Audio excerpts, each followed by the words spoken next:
Good day mga ka-CSA! I'm Dr. Contessa, your host here at CSA Certified Skin Authority. We keep on sharing with you updates on the science of skincare, anti-aging medicine, laser technology, and aesthetic dermatology. In today's episode, let's talk about one of the common concerns of our clients, and that is acne scars. So how do we get acne scars? And how do we manage acne scars? What is the latest innovation in acne scar management? And also in today's episode, we'll be having with us a very famous public servant. He's one of the board members here in Pampanga, an advocate of health and wellness. Let's learn from him or try to hear from him what is his view regarding aesthetic practices or the maintenance of skincare. And yan mga ka-CSA, abangan po natin ngayon yan dito lang sa CSA Certified Skin Authority.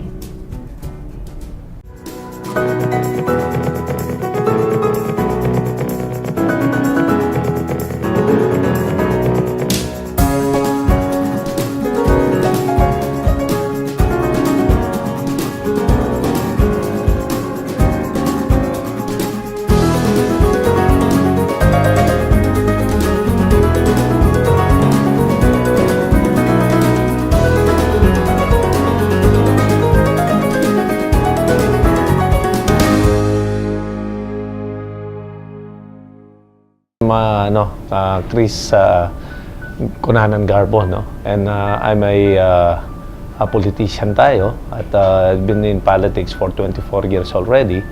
And aside from that, meron tayong konting negosyo, businessman din tayo. Kasi as you go old, no? Pag tumatanda ka, talagang kailangan naman pangalagaan mo ang iyong sarili. At naniniwala ko, healthy body is a healthy mind, no? At yung beauty kasi, yung pag napapangalagaan mo yung kabataan mo, outside and inside, yung presence of mind mo sa lahat ng bagay.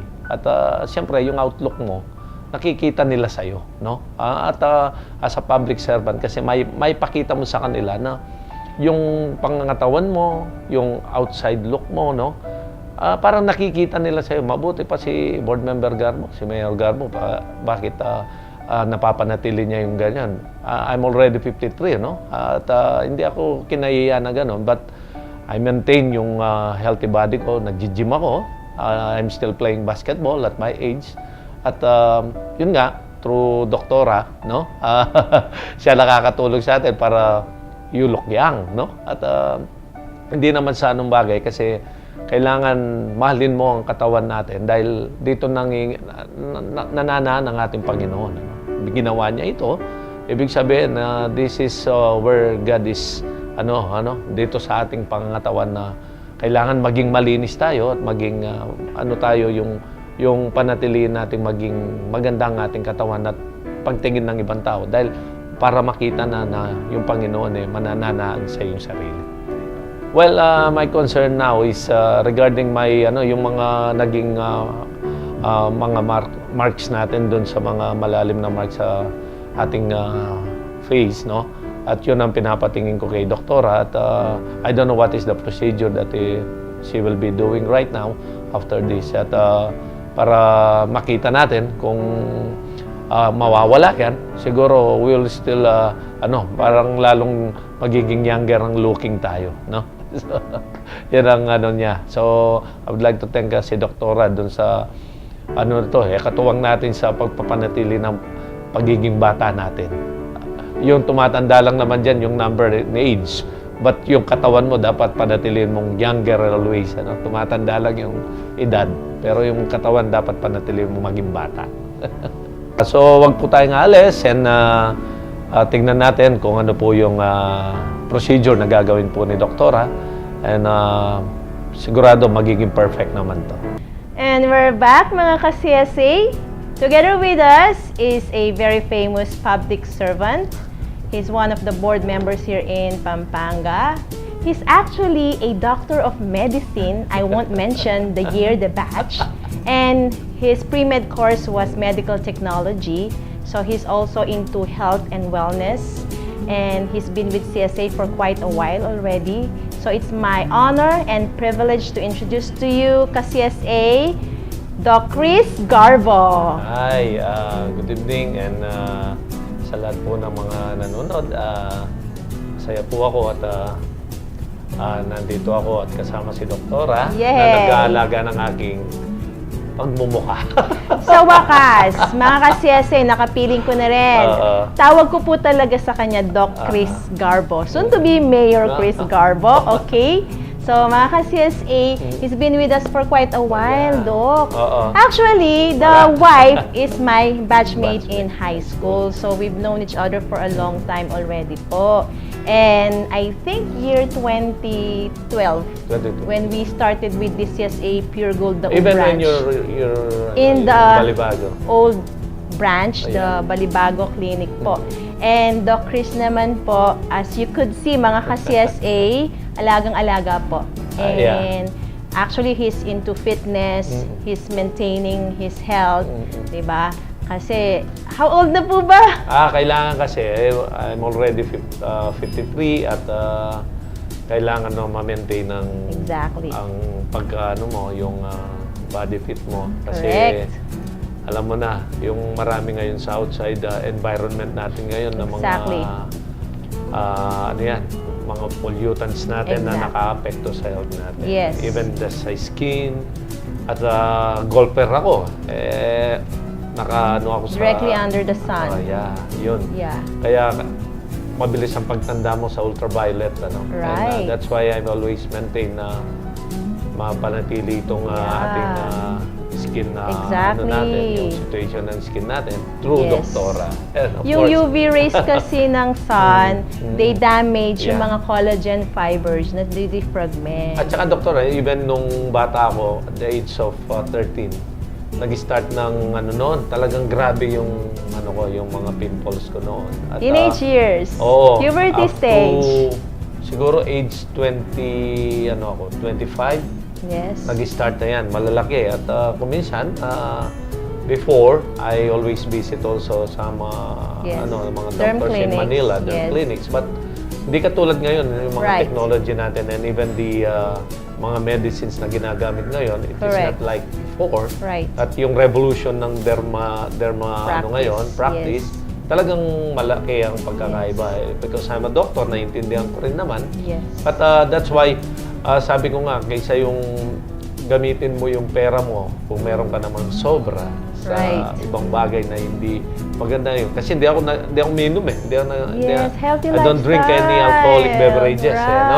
That's why, kunin ko na lang yun para panatilihin na lang itong natin, yung ma-maintain yung ating skin natin, yung healthy skin natin para even yung pangangatawan natin, doon na lang natin i-gastusin. So yun nga na-mention ni Doc Chris. So talagang Doc Chris, okay? Yung problem before, teenage years, development of acne or pimple. But mostly kasi, the studies were saying na yung mga acne daw are much more severe when it comes to male compared with female. It's because of the androgen hormone, Doc. So sa inyo, pagka nagkakaroon ng acne, mostly yung mga lalaki, cystic nodular pimple. And when they heal, ayun po, nag-iiwan na ng sunken marks or scar. Yung iba naman, hindi naman sunken, pigmentation lang. So, the good thing right now, yun nga po, you've mentioned our technology, it's improving, laging may updates dyan, laging may research na ginagawa, and we have machines already to treat also acne scars. Kasi imagine it's already sunken eh. But even dun sa laser natin before, hindi lang Pero bumaba na eh. Exactly. We did the CO2 fractional laser, 5 sessions of that, and we have noticed improvement also. So, yung maraming mga scars na sunken, they have elevated. Nag-improve in a way na nag-form ng bagong mga connective tissue within that layer, dermis layer ng skin. So, maganda yung naging improvement kay Doc Chris. Hiyang na hiyang, di ba? And you can notice also skin tightening, skin firming, may lifting effect. Kaya parang, I don't believe you when you've mentioned your age. 53. O, diba? That's the wealth that we have when we look like, That's you true. say, I'm 50s, but no, you look like 40. Something like that. 10 years younger, Yeah. mga ka-CSA. And right now, we're sharing with our televiewers what are the other treatment for acne scars. Kasi before, what we were doing po, yung tinatawag na derma roller. Yeah. These were micro needling. Ito yung may mga tiny needles. We've done that already. Yes, we also did that before in the old clinic, and we had this mga pinpoint bleeding. Remember that po? But right now, there's the laser, much better. Upgrade, okay? Level up, yung CO2 fractional laser. And then, sometimes po, kasi merong very deep na sunken scars that we're not able to treat with the lasers. So, there's this innovation that has been done, and this is actually injection of the so-called hyaluronic filler gel. So, yun po yung bago nating isi-share sa ating mga ka-CSA po. And we will also be doing that for our soon-to-be Mayor Chris Garbo. Yeah. Meron po ba kayong katanungan, Doc, before we do the procedure? Yeah, after yung procedure na yan, it is a injection. Injection pa, And yes. then, may series ba ito na Yan po. gagawin? That's a very good question. We actually follow it up like after 4 weeks. So we do re-injection again. Kasi sometimes po, meron pang mga sunken marks. So the good thing about this is like we can do like 3 sessions in a year. Or some of my patients we can do after 3 months or after 6 months. It will depend po dun sa degree nung pagkasunken ng ating mga acne marks. Okay? In your case po kasi minimal na lang po eh. Oo nga. Parang touch up na lang. Ano yung trigger nun? Yung Yes skin po. mo, it will... Yes. Pag-inject po ng hyaluronic gel beneath dun sa sunken scar, it will lift immediately I that see. skin. Yeah. So, pupush niya pataas po. And there was a study saying that hyaluronics can also stimulate formation po ng mga elastin, I collagen, mga protein fibers within the skin po. So, it will help. It will still help. It will boost your skin. Marami po siyang benefit din. Actually, hyaluronics hold water. So, it also gives tissue hydration. I see.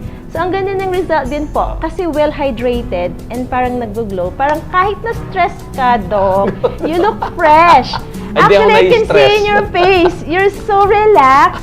That's what I admire about you. Even if you have some problems or difficult times or pressures, but still look at you. Sanay na tayo dyan eh. A Yan ang good- nakakatanda. A good positive outlook in life. that's true. Hindi nagpapadala masyado sa stress. Yeah. O ayan mga ka-CSA, sana po meron kayong natututunan while we are discussing on Thank you. these kinds of treatments. And we will be back mga ka-CSA. Huwag po silang maglilipat ng channel.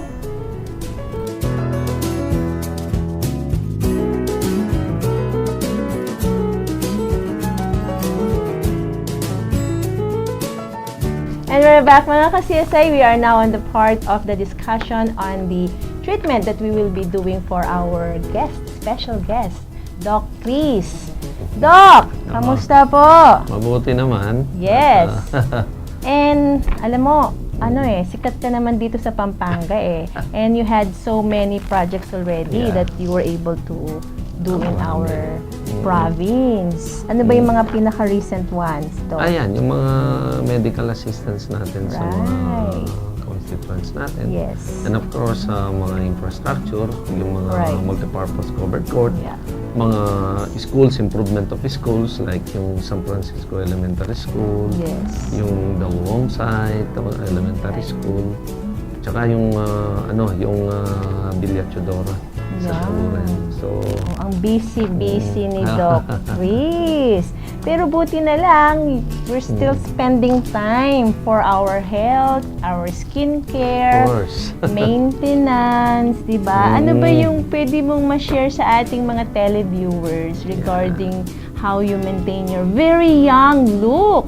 Hindi, as you go, yung age mo, kailangan na yung, kasi part ng outlook mo sa buhay yung Correct. mapanatili yung skin mo, tsaka yung hindi ka tumatanda ba, parang Correct. magiging ka sa kanila, yung parang example sa kanila na paano yan, sabi ganun. So, of course, yung kumisan, yung mga kasama natin, mga nag-golf, mga golf buddy natin, tsaka yung mga Chris, sabi ganun. Kaya, re-recommend ako yung CSA. Ay, thank you po. Thank you po. And we assure naman po our televiewers, yung mga treatments natin, they're very safe and very effective also. Course, and siyempre. FDA approved, di ba?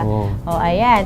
Sa mga kalalakihan kasi, may mga nagtatanong sa akin, Dok, marami na bang mga males na having treatments like this? And how important is it for males po, yung ganitong klaseng pangangalaga? Kasi hindi lang dapat yung physical yung physical healthiness mo ang mine-maintain mo dyan eh. Kasi pag halimbawa kahit na gaano pang physical fitness ka, yung mo naman yung skin mo medyo dull, no? Yes. Kailangan partners yan. Correct. So sa mga kalalakihan dapat yung ma-maintain din nila yung skin nila through pagpunta sa mga derm clinic, like your clinic, para makita nila na yung younger look nila. Siyempre, nakaka-attract din yun sa mga, lalo na sa kahit yung mga anak mo, kung minsan, iano ka Dad, ba't hindi mo paayos yung gano'n? Right. So, kung meron ka naman konting naman na nasusobra sa business mo, tsaka sa trabaho mo, why not? Di ba? Right. Para mapangalagaan. Ayan. Sa mga males, hindi lang naman puro bodybuilding, pagpapalaki ng muscles, kailangan yung skincare na susustain din. And the good thing with Doc Chris, a family man. Yung buong family, the wife, the kids, they come over here. And bonding time na rin po nila. Ang ganda palang gawin yon sa pamilya. And right now, we're be doing the Restylane Vital injections. So, ano ba yan? Po, yes po, this is made of a hyaluronic. Isa po tong substance na nakikita rin natin sa loob ng skin, sa katawan, sa connective tissue. So, ito po, kasi po as time passes by, yun nga, nag-age, naturally meron to So, it depletes, nawawala. So, we're going to replenish kung ano yung nawawala sa skin natin.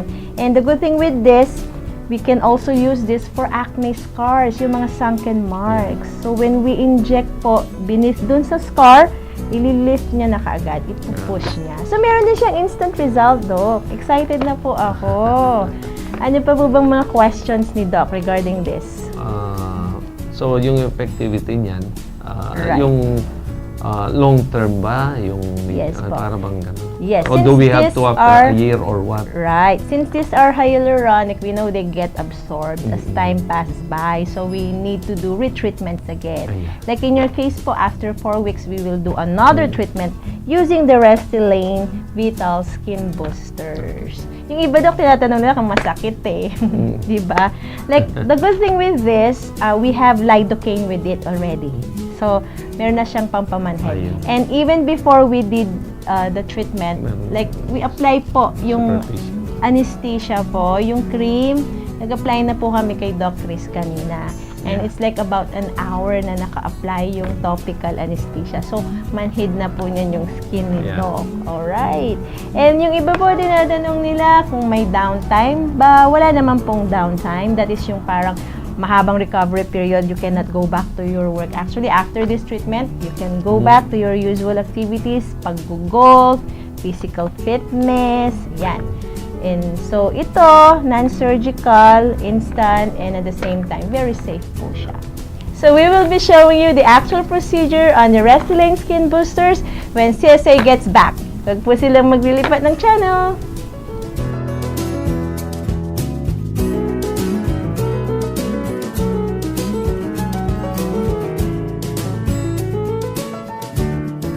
We're back mga ka-CSA. We are now on the part of the actual procedure of the innovation on acne scar management, and we still have with us Dr. Chris Garbo. And regarding the acne scar sunken marks po, the face area, actually malaking improvement, Doc. So there was a decrease from the original that before we did some of the derma roller, also yung CO2 fractional laser. And si Doc, walang mga pa-lines na dito. Batang-bata lang po. Naka-maintain din po kami ni Doc ng injection ng Botox, botulinum toxin, and also some dermal fillers before also we already did on our guests. Sige ba?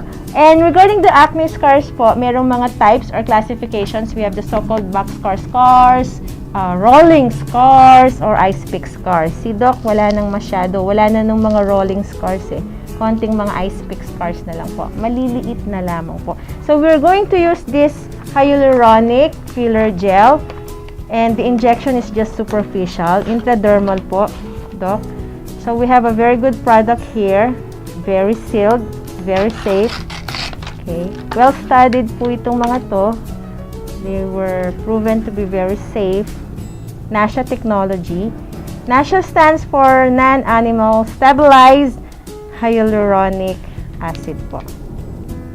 So, Doc, ang ating mga hyaluronics. Kanina, we've been talking about biochemistry, polysaccharides, sugar molecules, yes. Dahil ang ating guest din po was in School of Medicine. Way back. Never mind. Diba? Ahead ka lang naman ng konti. Konti lang, di naman po kami nagkakalayo. Yan. So, we'll be injecting superficially lang po. So, cheek area. Tapos a little here. Mandibular din po. Okay. So, ready na po. So, napapansin merong mga sunken parts. So, normally, we just inject into those sunken areas. Take a deep breath, Doc. Inhale, exhale lang po. And then, we're infiltrating. Yan. So, since we're doing injection po, some of our patients expect redness. Ayan. So, kanina lubog, nagaangat na po siya. So, we notice already the sunken part. As we inject the filler, we fill in. So, there's already a noticeable elevation. So, kanina ito, lubog po siya. Instantly, it elevated. And then, yung katabi po na medyo sunken, we inject. Okay. Some of my patients, I start with just a one syringe. And it also gives tissue hydration. Pampabata din po, Doc. O, diba? Hindi na tayo mag-age. Sabi nga ni Doc, numero lang ang dumadagdag. So, some of the sunken marks pa niya, i-elevate natin. After this, Doc, you can go back to your routine job, your responsibilities, being a public servant. Mahirap po ba? Hindi. Hindi. Sanay na. Sanay na po. And you get to meet a lot of people. And you get to help a lot of people as well. Different kind of attitude. Yes po. But we are, Filipinos united. Ayan, Doc. Nag-elevate na po siya. How was the sensation? Wala pa. Tolerable. So, the filler is already inside the dermis of the skin. So, it's normal na sa una po parang bumpy lang. And then as the days pass by, nag-i-spread po siya, nag-merge, nag-blend with your skin tissues. Yan. You just drink a lot of water. So it further hydrates. Normally, I advise my patients after the procedure, wag muna pong magpa-expose sa araw. But the good thing, during rainy season, so less of a sun exposure. Diba? In terms of the diet, some are asking me, may bawal bang kainin? Actually, wala naman po. These are non-immunogenic. Hindi sila nagkakos ng allergic reactions. So, napaka-safe po talaga. So, yung part dito na medyo may sunken kanina, nag-elevate na po. Yan. And then, after the procedure, you can just do some ice compress po or cold compress. So, minimal lang po yung mga nandito sa baba. Konti-konti lang po. Tomorrow, you can still do your work po. Ayan. And a little bit here. So, si Doc, pababalikin pa natin after 4 weeks for another maintenance treatment. Okay, so we're done on the right side. We'll be transferring po sa left side. When we started talaga, Doc, we can really notice yung mga sunken marks talaga eh. Very prominent eh. When we started with you, Doc, before, mga sunken marks are really prominent. But I have seen a big improvement po right now. So, minimal na lang po yung mga sunken marks. Nung binata si Doc, meron po kasing mga pimple. Sometimes, there's a genetic predisposition kasi, Doc, eh. Like in the family. Mapapansin nyo po,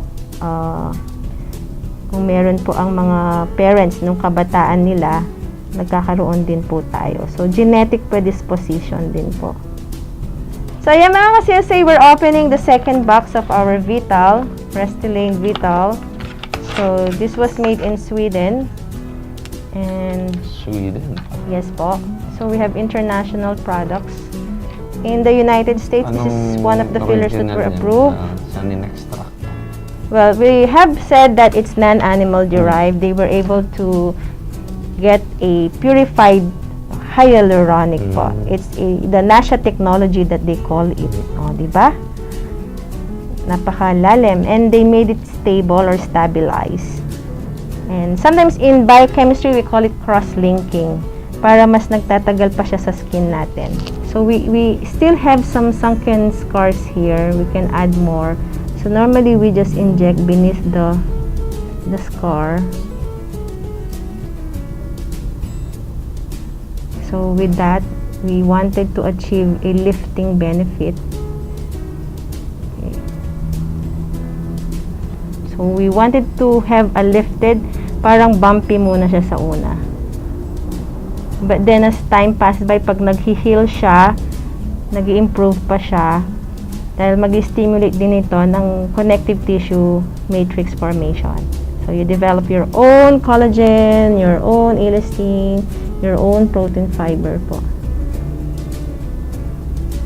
For some of my patients, I use a skin booster as a maintenance for rejuvenation. Yung may mga deep lines, Doc, pwede din po ito. Sa forehead, sa glabella, yung mga hindi na po makuha ng Botox, we use this para mag-lift po agad. So, minimal na lang po yung mga sunken marks ni Doc. Very few only. So, we're using 2 Restylane Vital. Okay, so this area po, may mga sunken pa rin tayo. So, we wanted to lift those sunken marks. So this is already one of the facial scar revision that we make use nowadays. So aside from laser, we can do these injections. Okay, so we go now on the mandibular part. So meron tayong remaining mga sunken scar pa dito. Just inject po. So agad-agad naman po ang lifting. So we're done with the injection of the Restylane Vital Hyaluronic Skin Boosters, and we're actually doing the cryotherapy right now para po mabilis ma-reduce yung redness or kung merong swelling, and makakatulong to sa recovery po ng ating treatment na ginawa. Right, Doc? How do you feel? Okay na. Okay na. Kahit kanina, okay naman. Yeah, okay naman. This is a very tolerable kind of treatment and easy to administer. And actually, we have here a list of things na i-avoid ni Doc after the treatment. Normally, I tell my patients kasi, yun nga po, avoid sun exposure muna. And then, the area that we treated on, we can do some cold compress po. And then, any heavy exercises, wag muna po, para mabilis mag-recover. But then you can do yung mga routine na lang na moderate exercises po. Yan. And golf is not really that heavy, di ba? Sa gym, siguro yung mga moderate na lamang po. Yan. And then, wala naman pong ibang mga masisela na pinagbabawal namin. And then, we give this to you as your copy, a take-home copy po. And most of our patients, we have them sign a consent form before we do any procedures. And also, we inform them on what is being given. And actually, even the label of our product, we give to our patients po. Para they know what was the product, what was the brand given to them. Ayan po, mga kasisay. May message po ba ang ating soon-to-be Yan. Just want to thank you, Dr. no? And also your sponsor. At sabi nga, a healthy body, healthy mind, and of course, look younger. Right. To inspire pa ng mga ibang kalalakihan para ganito rin ang gawin nila for a positive outlook sa kanilang buhay. Right. When you look good, you feel good, and you do good. O, diba? Yan. So, actually, mga ka-CSA, we would like to invite some of our co-doctors. We will be having a convention September 11 and 12. This is with the Philippine Academy of Aesthetic Surgery. The topic is to cut or not to cut. So for our aesthetic doctors there who would want to attend, you may email me at csaskinclinic@yahoo.com or you may call me at 0939-393-9643. Sa ating mga televiewers po na nais mag-avail ng ganitong klase ng procedure or kung meron silang katanungan, kayo po ay maaaring mag-email csaskinclinic@yahoo.com or you may call our landline 045-331-1117 or our sun cell is 0925-704-9908. And thank you very much po sa ating sponsor, ang Restylane Philippines, Galderma Philippines Incorporated, Menarini Philippines Incorporated, as well as Allergan USA. And of course, I would like to thank my hair and makeup stylist, Sir Bot at Hair Avenue CSA. And of course, ang ating CSA family, ang aking mga staff, thank you very much. And sa inyo rin po na patuloy na tumatangkilik ng Certified Skin Authority, maraming salamat po. Nawa, meron po kayong kukuhang mga mahalagang impormasyon sa aming mga episodes. Ayan po, mga ka-CSA, ako po muli, si Dr. Contessa Salvador, Doc Chris Garbo, and of course, my beautiful assistant, Miss Glory. Thank you very much. So when it comes to your skincare, you can trust the CSA Certified Skin Authority.